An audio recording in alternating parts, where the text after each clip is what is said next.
Senhor presidente,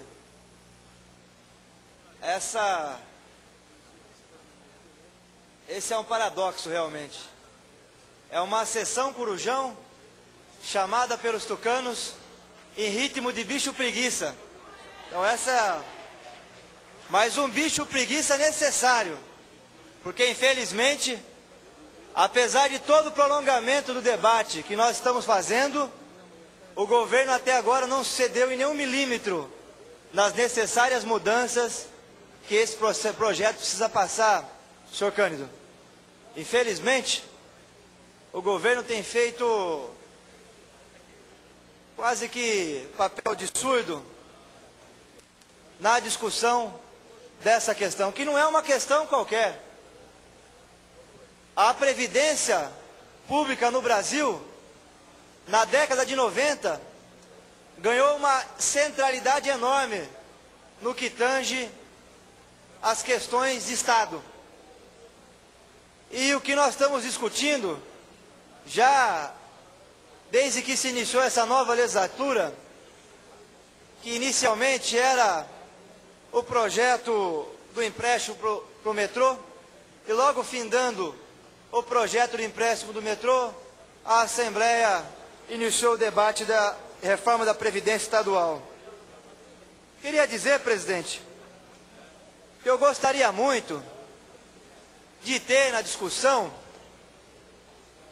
a oportunidade de poder fazer o contraditório com os técnicos do IPESP, ao presidente do IPESP, ao secretário da Fazenda, porque várias questões ainda estão obscuras, e não questões periféricas, mas questões fulcrais desse projeto. Eu espero que, depois da varrida para baixo do tapete, dos grandes problemas da Previdência de São Paulo, que em última análise é isso que o Serra está fazendo, está empurrando para o próximo governo resolver a questão da Previdência de São Paulo, que a Assembleia possa exercer o contraditório com os técnicos e também com os membros do governo e os líderes do governo nessa casa. Porque a primeira questão que está colocada é a seguinte: nós vamos extinguir o fundo antigo, que é o IPESP. O IPESP vai deixar de existir e vai existir um novo, que é o São Paulo Previdência. No entanto, o IPESP, ele tem dois cortes. Um corte é a pensão. A pensão é superavitária. E aqui eu queria debater de forma franca e aberta com a opinião pública, que de forma desavisada tem publicado, republicado matérias, misturando a pensão com a aposentadoria. São duas coisas completamente distintas. A pensão, a contribuição do funcionário desde 1958 é 6%. E do governo é 6%. O problema central, senhor presidente e senhores deputados, é que uma ideia que foi construída no início do século passado no Brasil, do próprio governo do Estado, nos vários âmbitos, se responsabilizar e se responsabilizou pela aposentadoria, em meio à crise da dívida, quando o Estado Nacional foi sequestrado pelo setor financeiro, e infelizmente muitos governantes sofreram a síndrome de Estocolmo, ou seja, se apaixonaram pelos sequestradores, e em particular, não só o atual governo do Estado, que inclusive tem como seus maiores financiadores de campanha os bancos, mas também o governo federal. É importante registrar aqui. É isso que nós estamos vivendo. Começou-se a transferir o problema do endividamento do Estado brasileiro, que no orçamento federal responde por suprir 42% do orçamento, e aqui em São Paulo é 10%, só para pagar juros não consegue nem amortizar mais, para poder manter essa sangria desatada no orçamento, começou-se a fazer o processo de reforma. E aí então surgiu a grande ideia, em 98 com a emenda 20. Já que o Estado, na visão dos neoliberais, não tem como financiar a aposentadoria, porque o Estado agora tem que estar na mão do setor financeiro, vamos então fazer o processo solidário. Vamos dividir o custeio da aposentadoria. E assim se fez, senhor presidente. E aqui em São Paulo, em 2003, apesar de toda a mobilização que ocorreu nessa Assembleia, iniciou-se um processo que não estava no contrato, quando os funcionários deram entrada no serviço público, estava no contrato que o governo ia ficar responsável pela aposentadoria.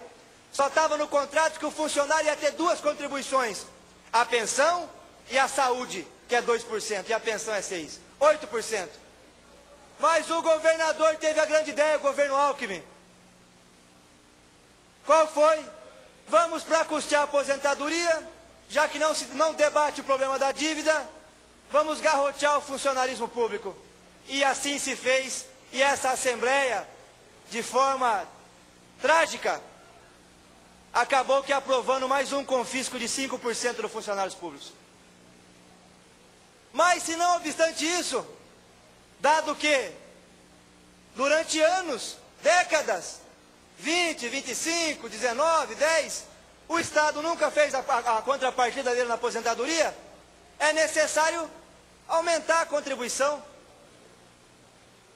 E é essa a questão que está colocada, porque existe um passivo, deputado Hamilton. Se o Estado não admitir que o contrato inicial que foi feito com todo o funcionalismo público era um contrato onde quem contratou era o responsável, e em nenhum momento ele, o Estado, fez a sua contrapartida nas aposentadorias, ele não pode agora querer colocar a responsabilidade disso, que é uma responsabilidade do Estado, na costa do funcionalismo. Portanto, ao não admitir, e aqui mora a grande questão, deputado Barros Munhoz, é aqui que reside a polêmica. Ao não admitir o passivo atuarial, que, trazendo para o português claro, passivo atuarial é a não admissão do Estado com a aposentadoria no futuro do funcionalismo, a não admitir isso, o rombo na aposentadoria vai continuar. Essa que é a questão. E aí o Serra teve a grande ideia, e aqui vai o mérito, teve a grande ideia o Serra no artigo 26, uma ideia não muito antiga. Qual é a grande ideia do Serra no artigo 26? Bom, ele propõe aqui tirar a verba carimbada da saúde e da educação para resolver o problema, o problema do rombo da Previdência.